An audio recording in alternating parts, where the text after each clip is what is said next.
आजाद हिंदुस्तान के सबसे बड़े युवा अधिवेशन में आज हम बेहतर भारत की बुनियाद की नींव रखने जा रहे हैं। बेहतर भारत की बुनियाद रखने की जरूरत आज इसीलिए है क्योंकि बीते 9 वर्षों से देश पर अंधकार के काले बादल मंडरा रहे हैं। लोकतंत्र और संविधान की धज्जियां उड़ाई जा रही हैं। देश महंगाई, बेरोजगारी, नफरत और हिंसा के दलदल में धंसता जा रहा है। बीते 9 वर्षों में देश ने क्या कुछ सहा है, आइए सबसे पहले एक नजर उन मुद्दों पर डालते हैं। सरकार अर्थव्यवस्था में सुधार के मोर्चे पर बुरी तरह से फेल हुई है। सरकार ने ऐसा कोई भी ठोस कदम नहीं उठाया जिसमें अर्थव्यवस्था की रफ्तार बढ़ाने में मदद मिल सके। डॉलर के मुकाबले रुपए में लंबे समय से गिरावट जारी है, तो रुपए में अब तक की सबसे रिकॉर्ड गिरावट दर्ज की गई है। आम आदमी को महंगाई की चक्की में पीसने के लिए छोड़ दिया गया है। जैसे जैसे ये रेट बढ़ रहा है वैसे वैसे हमारी दिक्कतें बढ़ रही हैं। गैस के सिलेंडर बहुत महंगे हो गए, सास बहुओं के झगड़े हो जाते थे, गैस कैसे जल गई। एक सरकारी नौकरी की चाहत में युवाओं के सपने आंखों में दम तोड़ देते हैं। पिछले 8 साल में करोड़ों बेरोजगार युवा रहे जो परीक्षा फीस भर के किराया खर्च करके सेंटर पर एग्जाम दिए होंगे, नौकरी नहीं मिल पाई।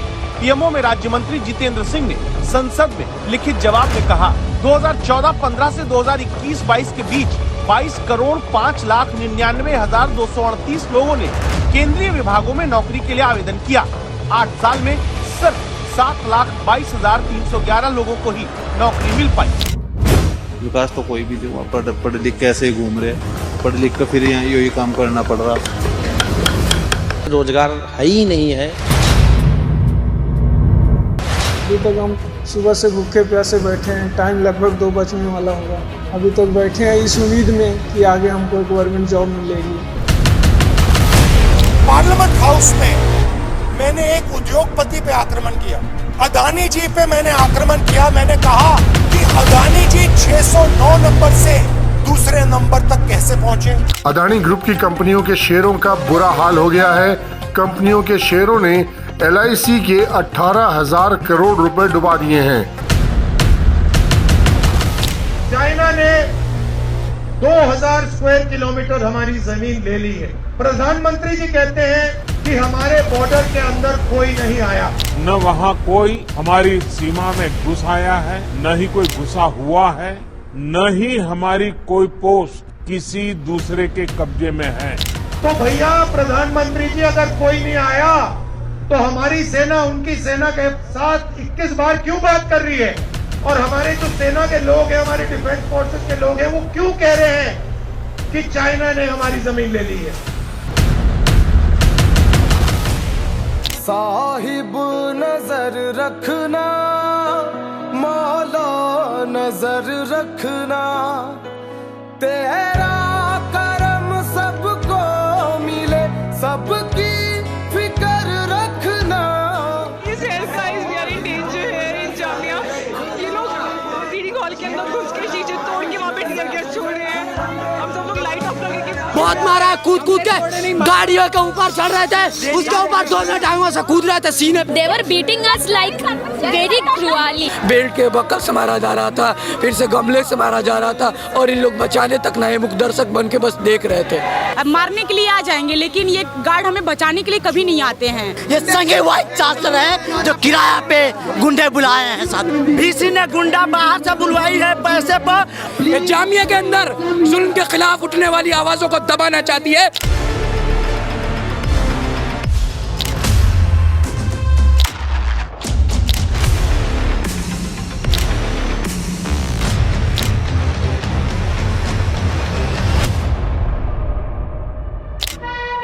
बहुत परेशान है साहब, बहुत परेशान है।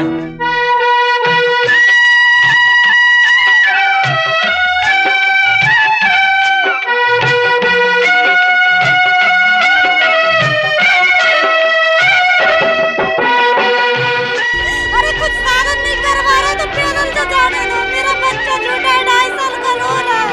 मम्मी घर पे आ जाओ, मम्मी घर पे आ जाओ, कैसे जाओ?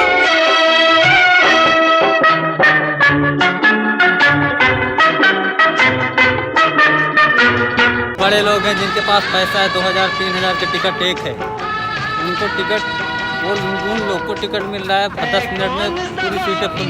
हाँ सर, क्या करना, कुछ वाहन मिलेगा तो वाहन से जाएंगे, नहीं तो पैदल पैदल जाएंगे।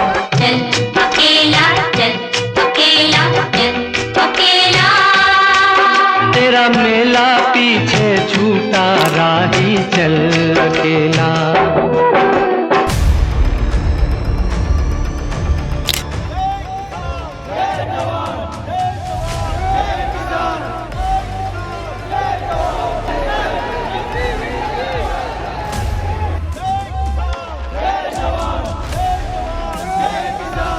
जो आपकी सरकार कह रही है कि ये कोई भी किसान शहीद नहीं हुआ है या उनके नाम आपके पास नहीं है, तो ये नाम यहां है।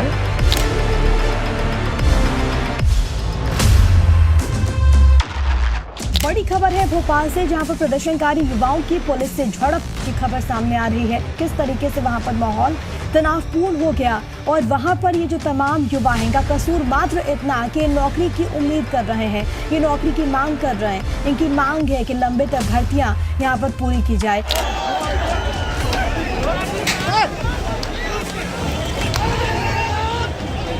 और जो तुम पुलिस का सहारा ले रहे हो, ये बहुत गलत बात है। हम सिर्फ अपने मौलिक अधिकारों के लिए लड़ रहे हैं। हम ये थोड़ी कह रहे हैं कि यार वो गांधी पार्क मेरे नाम कर दो या मेरे परिवार के नाम कर दो, हम ये तो मांग नहीं कर रहे हैं। तुम क्यों डर रहे हो हमारा सीबीआई जांच करने? क्योंकि तुम चोर हो, इसीलिए डर रहे हो। ये गलतियां तुम्हारी है, तुम अपनी नाकामी ये लाठी डंडों हाथ पैर तोड़ के, किसी का सिर फोड़ के। मणिपुर में औरतों को नंगा करके खींचा जा रहा है, उनको नोचा जा रहा है, घसीटा जा रहा है, खेतों में खींचकर उनके साथ, ये बोलना मुश्किल है कि उनके साथ क्या किया जा रहा है।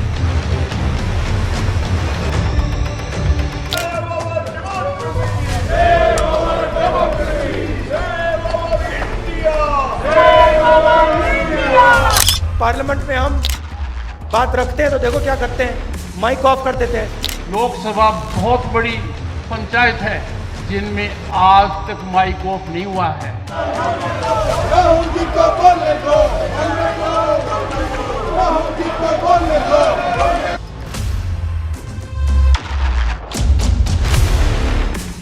देश की इसी बुनियाद को बचाए रखने के लिए श्री राहुल गांधी जी सड़क से संसद तक संघर्ष करते रहे हैं। देश को मोहब्बत का संदेश देते हुए कन्याकुमारी से कश्मीर तक भारत जोड़ो यात्रा निकाली। इस यात्रा का संदेश यही था कि देश में नफरत, डर और हिंसा की कोई जगह ना हो। देश में आपसी भाईचारा सलामत रहे, महंगाई और बेरोजगारी से देश को मुक्ति मिले, नफरत के बाजार में मोहब्बत की दुकान खुले। श्री राहुल गांधी जी के आह्वान पर भारतीय युवा कांग्रेस निरंतर भारत की बुनियाद को बचाए रखने के लिए सड़कों पर संघर्ष करती रही है। बेहतर भारत की बुनियाद मुहिम के पीछे हमारी यही मंशा है कि अब बस बहुत हुआ।